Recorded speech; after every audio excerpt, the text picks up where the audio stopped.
Hi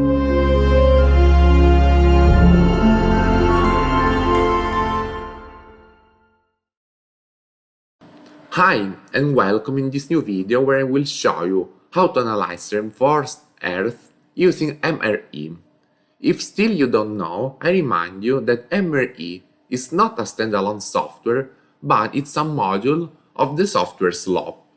By the way, we have just released a tutorial video dedicated to slope that you can watch from the link reported in the description. Anyway, to not miss any of our videos, you can subscribe to our YouTube channel so that you can be informed anytime we release a new one. At this point, we're ready to start. Let's begin from slope, where I have already input all the information concerning the slope where we want to realize the reinforced earth. For the sake of shortness, I will not repeat the features already shown in the previous video concerning the software slope. Let's go now to the Test Load Works of Intervention panel and click on Reinforced Earth. In this way, the module MRE will be open, where we can create the reinforced earth. First of all, I would like to point out that the reinforced earth can be defined working from the panels indicating this vertical bar on the left. In this moment, we are in the main parameters panel, where we can choose the typology, for example, reinforced earth with polymers, the standards, for example, Eurocodes, and the calculation type, which can be project or verification. On the bottom, we instead assign the seismic coefficients. Then, we can open the panel geometry. To input the geometry, MRE gives us different possibilities. For example, we can insert manually the coordinates of the geometry of the reinforced earth in this table. Alternatively, for particularly easy geometries, it's possible to use the section Automatic Generation by indicating just some angles and length. Finally, it's also possible to import the geometry from a DXF file. In this video, I will input the coordinates manually in the table.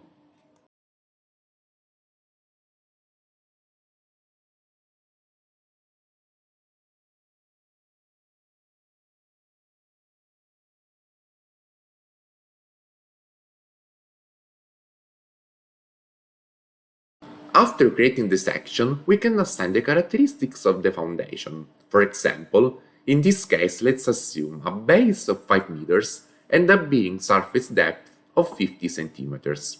This length refers to the normal direction, therefore it can be taken equal to 1, being the analysis bidimensional.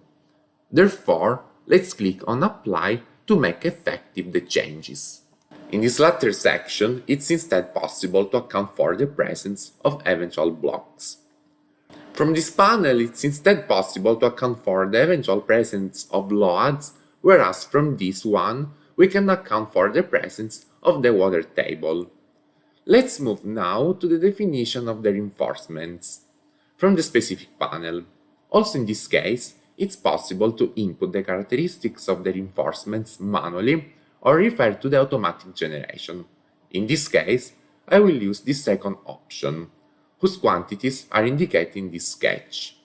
Each reinforcement could belong to a different type among those included in the database of the software and listed in this menu. In this example, I will refer to the following data.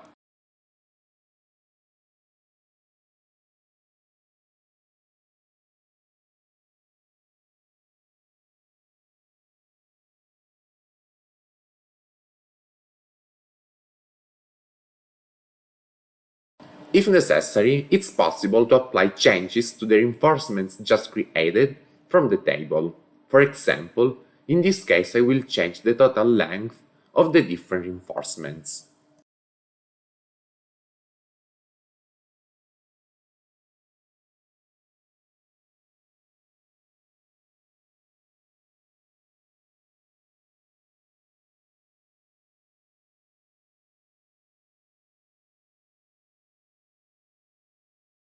After defining the reinforcements, the next step is the definition of the geotechnical parameters of the soils from the specific panel.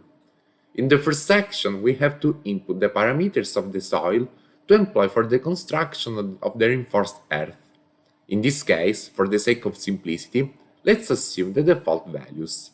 In the next sections, instead, we have to assign the values of the geotechnical parameters of the backfill soil and that of foundation.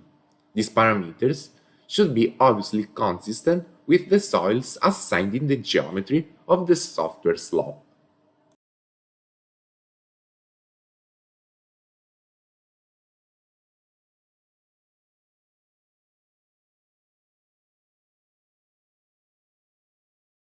In the panel General Safety Factor, we have to specify the values of the safety factors to employ for the external verifications of the wall. In this case, we can accept the values of default. Finally, let's open the panel Perform Analysis. At first, we note that there is a section for the load combinations required by the standards. For any combination, it's possible to specify the values of the different coefficients of amplification or reduction. By right-clicking, it's obviously possible to create new combinations or modify the existing ones. In the bottom, we can choose the formula to employ for the computation of the bearing capacity, the type of calculation, which can be in drained or undrained conditions, and the inclination of the failure surface. In this case, the value 0 indicates that this inclination is calculated using the theory of Coulomb. Therefore, we can now perform the computation from the specific button. Afterwards, the obtained results are shown. Specifically, the results of the external verifications are reported on the left side. In particular, overturning, sliding, and bearing capacity for any of the defined load combinations. On the right side, it's instead possible to visualize the other results. In this first panel, we can see some geometrical aspects of the reinforcements and the distribution of soil pressures, whereas in the second panel, we can see the tensile stress for any of the considered reinforcements. The next panels refer instead to the internal verifications, in particular, the pull-out safety factor, failure safety factor, pull-out resistance, and ultimate strength of the material. Finally, we have to import the reinforced earth on the software slope and perform the analysis of global stability. To this purpose, it's necessary to click on Computation and then Global Stability. In this way, we go back to Slope and note that the reinforced earth has been added to the menu on the right. It can be inserted analogously to what's seen in the previous video concerning the retaining walls. Specifically, let's click on Insert and connect the reinforced earth to a point on the topographic profile. For the sake of simplicity, I had previously added the coordinate of a point on the ground surface to connect the reinforced earth. Now, we just have to perform the computation, analogously to what's shown in the video about slope. For example, in this case, let's assume a freeform surface.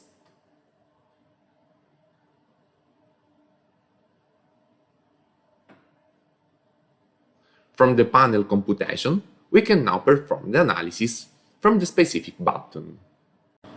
And now, also this video has reached the end. As usual, I thank you for your attention, and waiting to see you again the next time, I remind you to push the like button. Bye!